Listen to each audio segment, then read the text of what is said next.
ଜଗନ୍ନାଥ ସାଙ୍ଗମାନେ କେମିତି ଅଛନ୍ତି ଆପଣମାନେ? ବହୁତ ଭଲରେ ଅଛନ୍ତି ନା? ଏମିତି ଭଲରେ ଥାଆନ୍ତୁ ଆଉ ଖୁସିରେ ଥାଆନ୍ତୁ। ଗୁଡ୍ ମର୍ଣ୍ଣିଂ ସାଙ୍ଗମାନେ ଆଜି ହେଉଛି ଶନିବାର। ସାଙ୍ଗମାନେ ଆଜି ଡେଲି ରୁଟିନ୍ ଆପଣମାନଙ୍କୁ ସେୟାର କରିବା। ସାଙ୍ଗମାନେ ଆଜି ହେଉଛି ପଞ୍ଚୁକ ମାସର ଆଜି ହେଉଛି ପଞ୍ଚୁକ ମାସ 2 ଦିନ ହେଲା। ଆଜି 5 ଦିନ ପଞ୍ଚୁକ ହୁଏ ନା। ଆଜି ଏବେ ମର୍ଣ୍ଣିଂ ଦେଖିପାରୁଥିବେ, ସକାଳେ ଏବେ ଉଠିଛି ଜଷ୍ଟ ଦେଖିପାରୁଥିବେ, ଆମ ମର୍ଣ୍ଣିଂ ଦୃଶ୍ୟ ଦେଖିପାରୁଥିବେ ସେଇଟା।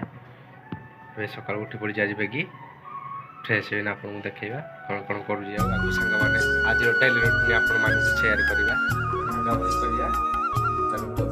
ଆଉ ଆଗକୁ କ'ଣ କ'ଣ କରୁଛି ଆପଣଙ୍କୁ ସେୟାର କରିବା। ଉଠିଲି ତ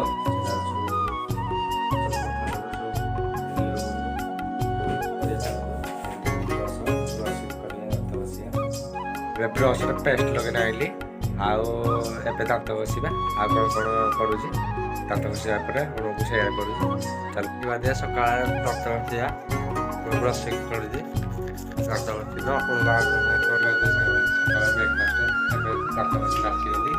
ସକାଳ ବ୍ରେକଫାଷ୍ଟ ଦେଖନ୍ତୁ, ଏଇଟା 50 ବିସ୍କୁଟ ଆଉ ଏଇଠି ପାରୁଟି ଅଛି। ଏଠି ପାରୁଟି ଏଇଟା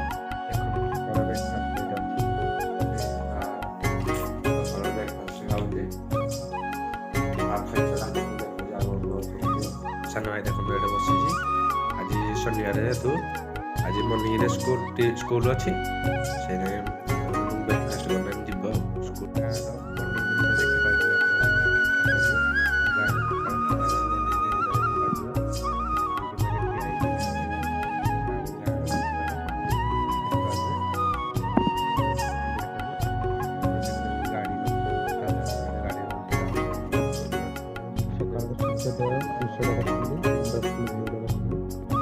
ଯୁଗ ଯେହେତୁ ରାତି 4ଟାରୁ ମନ୍ଦିର ଯାଇଥିଲେ ଦେଖନ୍ତୁ ଭଗବାନ ରଖନ୍ତୁ।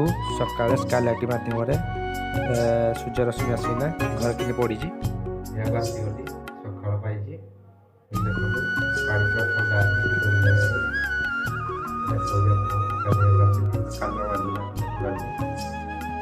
ଶୀତ ଦିନ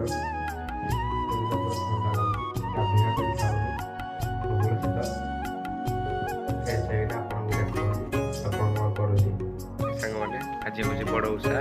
କେମିତି ଆମ ଘରେ ବଡ଼ ଓଷା ହେଉଛି ଆପଣଙ୍କୁ ଦେଖେଇବି ଚାଲନ୍ତୁ। ମାନେ ଏବେ ଓଷା ପାଇଁ ସବୁ ରେଡ଼ି କରାହେଉଛି। ଦେଖନ୍ତୁ କିନ୍ତୁ ଝୁଟି ପଡ଼ିଛି।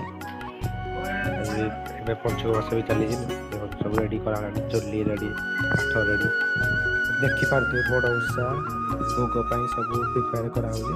ଯେମିତି ଆମେ ଚୁଲି ମୂଳରେ ରଖା ଧୂପ ଆଉ ଦୀପ ଲଗାଇକିନା ଚୁଲି ପୂଜା କରାହେଇନା ଏବେ ନିଆଁ ଲାଗିବ। ତାପରେ ସେଠୁ ଭୋଗ ତିଆରି ହେବ। ଦେଖିପାରୁଥିବେ ଭୋଗ ନିଆଁ ଲଗା ହେଉଛି କାଠରେ। ଦେଖନ୍ତୁ ଆମର ଓଡ଼ିଶାର ଏଇଟା ଭଲ ପରମ୍ପରା। ସେଇ ପର୍ବକୁ ସଦାବେଳେ ଯେତେ ପର୍ବ ଆସୁଛି ସବୁ ପର୍ବକୁ ପାଳନ୍ତୁ ଖୁସିର ସହ। ଆଉ ଏମିତି ଆମ ଓଡ଼ିଶାବାସୀ ଏମିତି ସଂସ୍କୃତିକୁ ବଜାୟ ରଖିଥାନ୍ତୁ। ନିଆଁ ଲଗା ସରିଲାଣି। ପାଣି ଦିଆହେବ। ପାଣି ଗରମ ହେଇସାରିଲା ପରେ ସେଇଟାକୁ ଘିଅ ପଡ଼ିବ। ତାପରେ ପଡ଼ିବ ଆମର ଚାଉଳ ପଡ଼ିବ। ଶିବ ମସଲା, ତାପରେ ଆମର ପଡ଼ିବ ସବୁ ଅଛି ଗୁଡ଼ ପଡ଼ିବ। ଏଇଟା ବି ପଡ଼ିବ। ତାପରେ ଭୋଗ ତିଆରି ହେବ। ତିଆରି ହେଲା ଏବେ ଆମର ଚୁଲିରେ ହାଣ୍ଡି ବସାଯିବ। ତାପରେ ସବୁ ପ୍ରକାର ହାଣ୍ଡିଟାକୁ ସଜା ହେଇକି ଫୁଲ ଲଗେଇକିନା ମାଟି ଦିଆହେଇକି କାରଣ ଜଳିବନି ନା, ହାଣ୍ଡିଟା ପୋଡ଼ିଯିବ କାଳେ ଲାଗିବନି ପାଇଁ ମାଟିରେ ତାକୁ ଚାରିପଟେ ଲିପି ଦିଆହେବ। ବାହାରପଟେ ଲିପି ଦିଆଯିବ। ଦେଖନ୍ତୁ ଚୁଲି ତିଆରି ହେବ। ତିଆରି ହେଇସାରିଲା ପରେ ଦେଖନ୍ତୁ ଏବେ ଫାଷ୍ଟ ତେଜପତ୍ର ପଡ଼ିଲା, ଘିଅ ଟିକେ ପଡ଼ିବ, ତେଜପତ୍ର ପଡ଼ିବ। ତାପରେ ପଞ୍ଚଫୁଟଣ ଇଏ କରାହେବ। ତେଲ ଟିକେ ଦେଇକିନା ପଞ୍ଚଫୁଟଣ ଫୁଟା ହେବ। ତାପରେ ପାଣି ଢଳା ହେବ। ଦେଖିବାକୁ ଆମ ଭୋଗ ଅଧାରୁ ଅଧା ହେଇସାରିଲାଣି। ବୁଲା ସରିଲେ ଦେଖେଇବା ଚାଲନ୍ତୁ ଖାଇକିନା ଟେଷ୍ଟ କରି କହିବା। ସେଥିରେ ଗୁଡ଼ ଆଉ ଚାଉଳ ଆଉ ସେଇ ବଡ଼ ଓଷା ପାଇଁ ଗୋଟେ ମସଲା ଥାଏ, ସେ ମସଲା ପଡ଼ିଛି। ବାଦାମ ପଡ଼ିଛି ଆଉ ସେଇ ବିନ୍ ମଟର ବି ପଡ଼ିଛି। ବଢ଼ିଆ ଟେଷ୍ଟ ଲାଗୁଛି। ଆଉ से आलू भजा भी ता सागरे भोगटा बढ़िया टेस्ट है आप घरे भी हो आज पूजा रे